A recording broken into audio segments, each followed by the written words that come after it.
When a photo looks deliberately weathered, or a font mimics handwritten notes, we're not seeing accidents, we're witnessing calculated choices.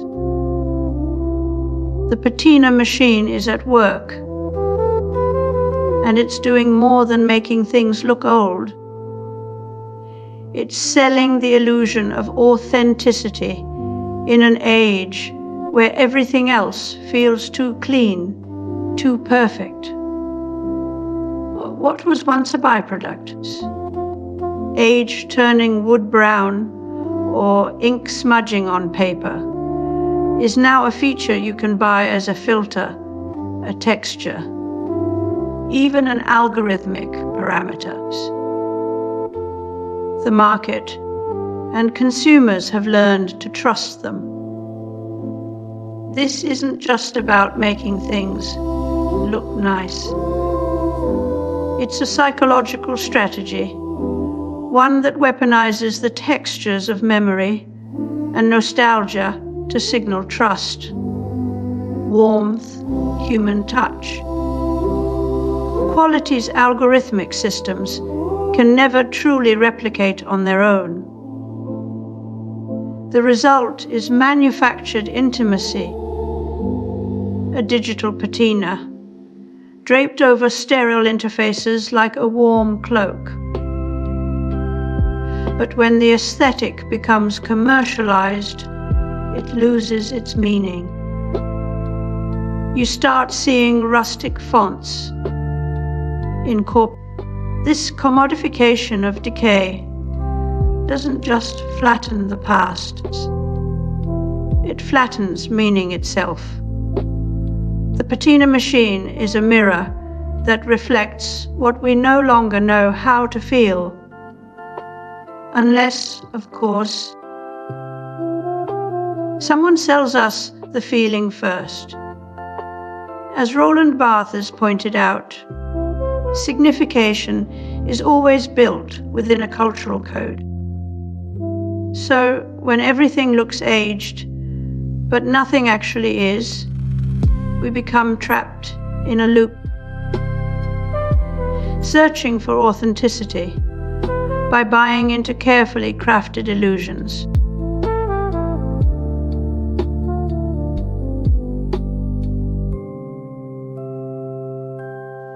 Roland Barthes once described photographs as carrying an unshakable truth. They show what was, not what could be. The photograph's power came from its refusal to lie. It had been there. But today we live in a world where the line between that has been and that could have been is dissolving.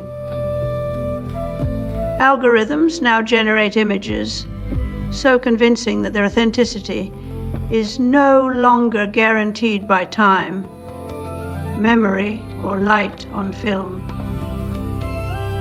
What was once a document of reality has become a stage for speculation. Barthes called it punctums, a detail in a photograph that jabs at the viewer, anchoring the image to memory.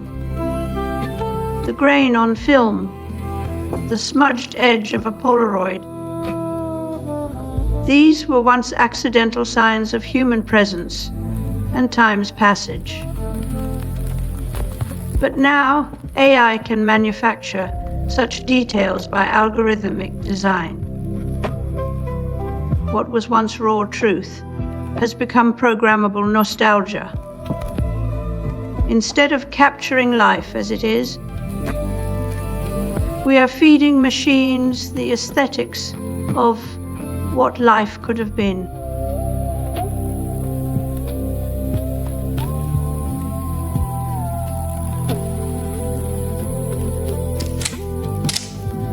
The greatest photographs capture a moment between you and your subject.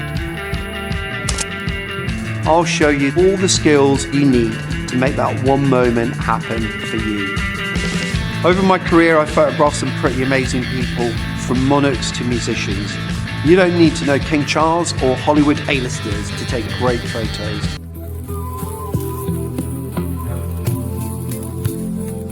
The origins of early computing trace back to mechanical ingenuity.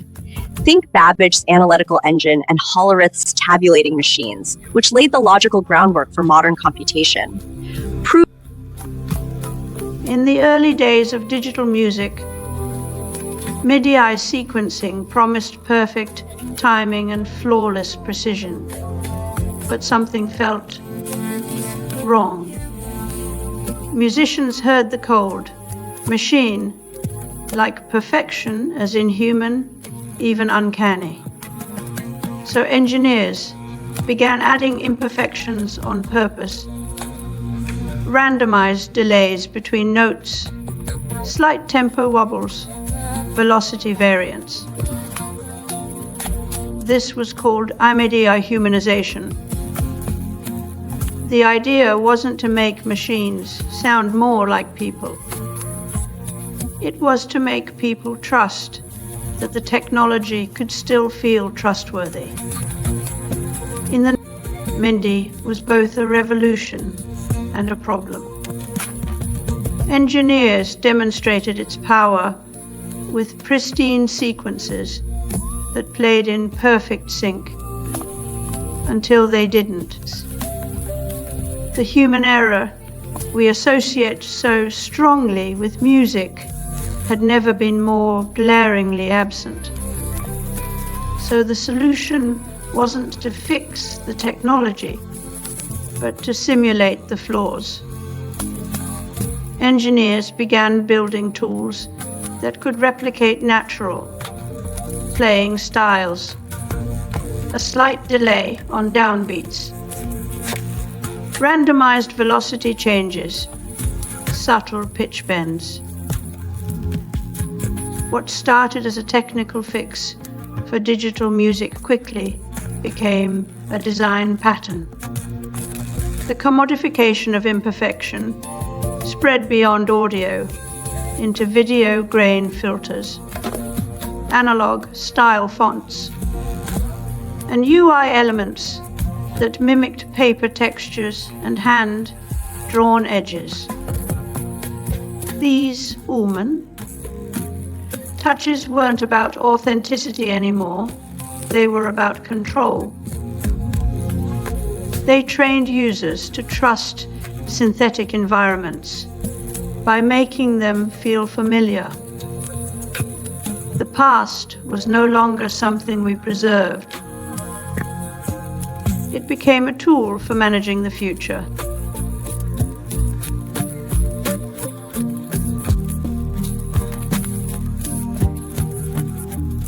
We have a new human being, and that's Chris Potter of Memetics Corporation, a new synthesizer, the Yamaha DX100, and a new computer, the Commodore Amiga. Once, imperfection was accidental, a crack in clay pottery, grain in film, static on old radio waves. These flaws were the fingerprints of process and time. But now, with generative algorithms, we no longer need to live with the past. We can simulate it down to the last dusty filter or weathered scroll effect. What Van Gogh feared about photography, that machines would flatten the soul into a surface, is here again in synthetic portraits, Fox, handwritten notes, and AI-generated vintage content. While we once clung to analog for its unrepeatable moments, the roll of a dice, the crack in a voice, the ink spill on an important letter. Today, those moments are algorithmically curated. The result is a world where authenticity is no longer earned, but engineered. We scroll through lives that feel lived, yet were never truly experienced. this manufactured intimacy isn't just aesthetic, it's a tool of control. The final irony is that we long not for the real past, but for a version of it that never was. The nostalgia mode, as Jameson described, no longer reflects memory, but erases its conditions. We are trapped in an eternal present, composed from borrowed fragments and algorithmic sentimentality. When every texture can be faked, what remains to anchor us? Perhaps the only unrepeatable moment is now messy, raw, and impossible to clone.